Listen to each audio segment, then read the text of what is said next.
Good evening, Santiago. I'm Chrome Dome with KMJD News. On tonight's broadcast, the startling new statistics and our increasingly problematic overpopulation crisis. There are now 10 billion people on this earth, and population control is needed more than ever. 5 continents have assigned strict one-child policies in every country, and Africa is expected to do the same by the end of 2075. Overcrowding is a problem everywhere now, where even the smallest of towns are sprouting up as the largest of cities. This comes partly due to the recent baby boom and partly due to advances in medicinal technology. With more on this, we go to David, live in the field. I'm here in Santiago's newest hospital with Dr. Mallory.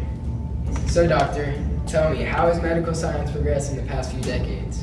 Well, since the turn of the century, we had a lot of problems with disease and distributing medicine, but now we've cured all diseases and we can distribute medicine very quickly. Do you think the work that you're doing here has helped the problem of overpopulation and such? Definitely. Thanks to our many locations in Santiago, anybody can walk to a nearby hospital and be treated within 2 hours. So, how has rapid population growth and population density affected all citizens across the country? And what are you doing here that helps them?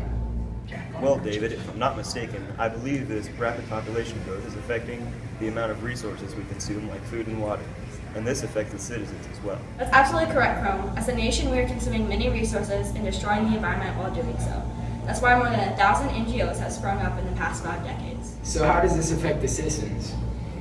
Considering the citizens, the poor people are the most damaged by this. Prices of food and resources have increased and the amount of food has decreased.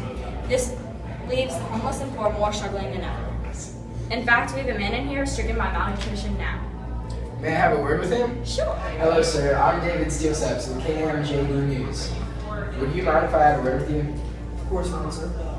Great. And might I add, you look absolutely repulsive. Yes, I mean, ever since the store down the street raised their prices, I've not been getting much to eat. I mean, $8 for a meal? That's just ridiculous. Of course. Well, if you ask me, with all these people using up these resources, I think it's about time for a new plague. Your time. Well, Time to teleport back to the studio. It worked. Welcome back, David. Now to Thanks, summarize Frank. this whole overpopulation fiasco, people are having more children and not dying as often, which leads to less resources and more people on this earth. That's very true. And it really doesn't seem like there's going to be any solution in the near future unless we start killing people. Yeah. Well, from all of us at KMJD News, Have a good night.